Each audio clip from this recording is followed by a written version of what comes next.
దేశమే లేదు తెలంగాణ ప్రజల యొక్క చెమట వాసన మేము చూడము ఇది నిషేధిత ప్రాంతమని నిషేధించిన ఆ ప్రగతి భవన్లో ఎల్బీ స్టేడియంలో మా ప్రభుత్వం ప్రమాణ స్వీకారం చేస్తున్న 1 గంట 4 నిమిషాలకు ఆ గేట్లు బద్దలు కొట్టి తెలంగాణ 4 కోట్ల ప్రజలకు ప్రవేశం కల్పించింది మా పార్టీ మా ప్రభుత్వం మీకు గతాన్ని గుర్తు చేయదలుచుకున్నా ఆనాడు హోంమంత్రి మహమూద్ అలీ గారు అక్కడికి వెళ్ళి ముఖ్యమంత్రి గారిని కలవడానికి వెళితే ఒక హోంగార్డు మీకు అనుమతి లేదు మీకు ప్రవేశము లేదు మిమ్మల్ని లోనికి రానివ్వము అని చెప్పి వారిని అవమానించి ఒక హోంగార్డు హోంమంత్రిని వెనక్కి తిప్పి పంపించిన చరిత్ర పుటలలో నిక్షిప్తమై ఉన్నది ఆనాటి ఆర్థిక మంత్రి ఆనాటి వైద్య ఆరోగ్య శాఖ మంత్రి ఈటెల రాజేందర్ గారు ముఖ్యమంత్రిని కలవడానికి అక్కడికి వెళితే అక్కడ ఉన్న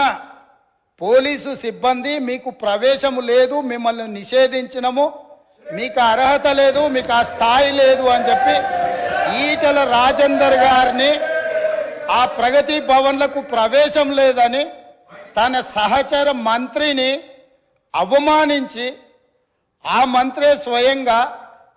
కన్నీళ్లు పెట్టి ఈ ఆవేదనను ఈ దుఃఖాన్ని లోపల అదిమి పెట్టుకున్న విషయాన్ని 4 కోట్ల తెలంగాణ ప్రజలకు వివరించినప్పుడు తెలంగాణ సమాజమంతా దీన్ని గమనించింది ఇదే కాదు ప్రజా యుద్ధ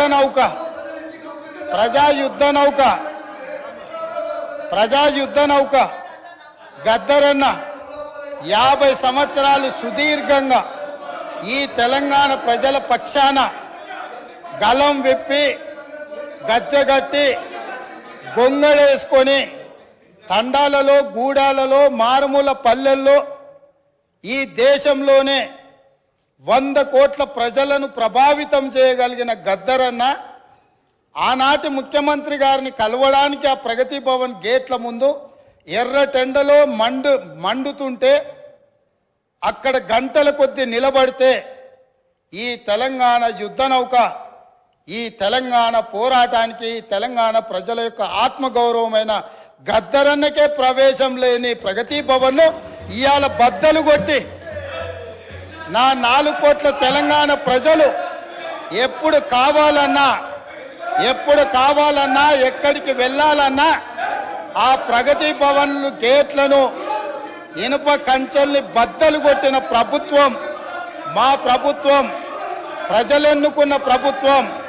ప్రజా ప్రభుత్వం కాబట్టి ఆనాడు ముఖ్యమంత్రిని కలవాలంటే మంత్రులకు ప్రవేశం లేదు ముఖ్యమంత్రిని కలవాలంటే తెలంగాణను సాధించిన తెలంగాణ ఉద్యమానికి ఊపిరులూదిన గద్దరన్నకు ప్రవేశం లేదు కానీ ఈనాడు దళితులు గిరిజనులు బలహీన వర్గాలు మైనారిటీలు మహిళలు ఎవరైనా అక్కడికి వెళ్ళి మా సమస్య ఉన్నది అని అంటే ఈ ప్రభుత్వం వినడానికి సిద్ధంగా ఉన్నది అని చెప్పి ఈ తెలంగాణ ప్రజలకు స్వేచ్ఛనిచ్చిన ప్రభుత్వం ప్రజా ప్రభుత్వం ప్రజలెన్నుకున్న ప్రభుత్వం ఈరోజు ఇక్కడ ఉన్నది నిజంగానే ఈ ప్రభుత్వం నియంతృత్వ పోకడలతో పోవాలి అనుకుంటే నిర్బంధాలతో పరిపాలన సాగించాలి అని అనుకున్నుంటే ఇక్కడ అంతసేపు వాళ్ళు ఎవరు మాట్లాడినా సంవయనంతో ఇక్కడ వింటూ కూర్చుండే వాళ్ళం కాదు ఆనాడు 2014 తెలంగాణ రాష్ట్రంలో తెలంగాణ ప్రభుత్వం ఏర్పడిన తర్వాత జరిగిన చర్చలలో మేమందరం సభ్యులుగా ఇక్కడ నిలబడి సమస్యల మీద మాట్లాడినప్పుడు మార్షల్స్ను పెట్టి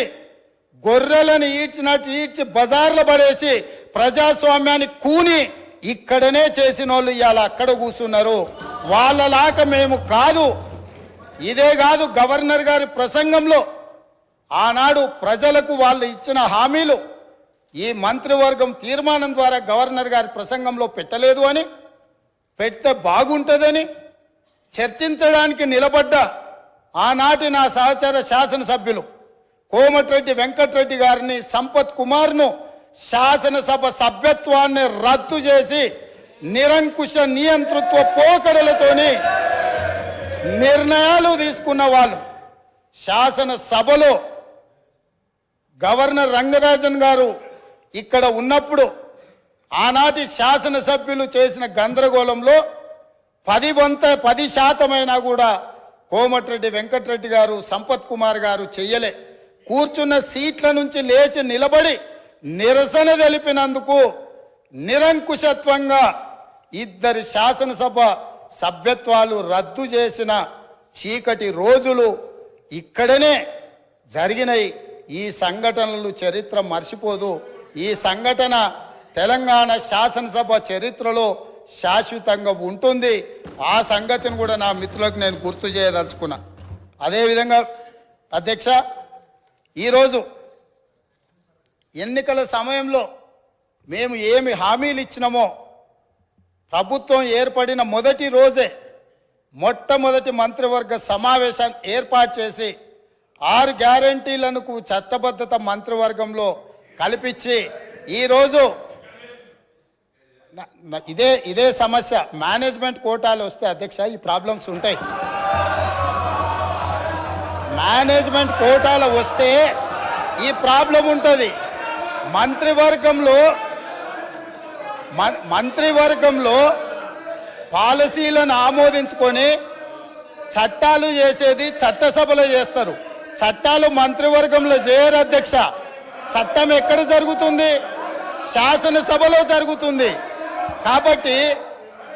మంత్రివర్గంలో తీసుకున్న విధానపరమైన నిర్ణయాలను చట్టబద్ధత కల్పించి చట్టం చేసేదే ఈ శాసనసభ. అందుకే రాబోయే పని దినాలలో మేమిచ్చిన 6 గ్యారంటీలను ఏ రకంగా చట్టం చేయాలనో ఈ సభలోనే చట్టాన్ని ప్రవేశపెట్టి మేమే 4 గోడల మధ్యలో నా మంత్రివర్గమే కాదు ప్రతిపక్షంలో ఉన్న వాళ్ళను మా సహచర పక్షంగా ఉన్న సిపిఐని సమస్యలను పరిష్కరించడంలో సహకరించే ఎంఐఎం సూచనలు కూడా తీసుకొని పరిపాలన నిర్ణయాలను ఏ విధంగా చేయాలనో చట్టబద్ధత కల్పించే చట్టాన్ని ఈ సభ ద్వారా చేస్తాము. ఇందులో ఉన్న తేడాను మేనేజ్మెంట్ కోటాలో వచ్చిన వాళ్ళు గమనించాల్సిందిగా నేను కోరుకుంటున్నాను అధ్యక్ష.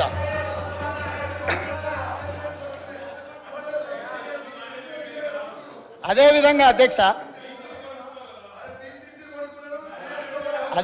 అధ్యక్ష ఈరోజు 9.5 సంవత్సరాలు ఉద్యమాలు చేసినాము, ఉద్యమాల నుంచి వచ్చి ప్రభుత్వాన్ని నడిపినామని మాట్లాడిండ్రు కదా.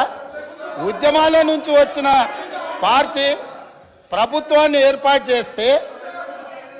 ఉద్యమ సందర్భంగా ఉద్యమం కోసం ముందుకు వచ్చి తెలంగాణ రాష్ట్రాన్ని సాధించడానికి ప్రయత్నం చేసి కృషి చేసి అమరులైన కుటుంబాలకు 9.5 సంవత్సరాలలో ఇప్పుడు వాళ్ళు ఏదైతే ప్రస్తావించిండ్రో యాదిరెడ్డి కావచ్చు, శ్రీకాంతాచారి కావచ్చు, ఈశాన్ రెడ్డి కావచ్చు, కానిస్టేబుల్ కిష్టయ్య కావచ్చు, యాదయ్య కావచ్చు, ఇట్లా వందలాది మంది బిడ్డలకు ఈ 9.5 సంవత్సరాలలో ఏ ఒక్కరోజైనా ప్రగతి భవన్కు ఆహ్వానించి మీ కుటుంబం మీ బిడ్డల ప్రాణ త్యాగాలతోని తెలంగాణ రాష్ట్రాన్ని సాధించడం, ఈ తెలంగాణలో అత్యున్నతమైన గౌరవం మర్యాద మీకు ఉంటుంది. మీరు నా కుటుంబ సభ్యుల కంటే ఎక్కువ నీ కుటుంబంలో నీ బిడ్డను కోల్పోయినావు, నీ కుటుంబానికి నేను పెద్ద కొడుకునవుతా అని చెప్పి ఆనాటి ముఖ్యమంత్రి బుక్కెడు బువ్వ శంకరమ్మకు పెట్టిండా, యాదయ్య కుటుంబానికి పెట్టిండా?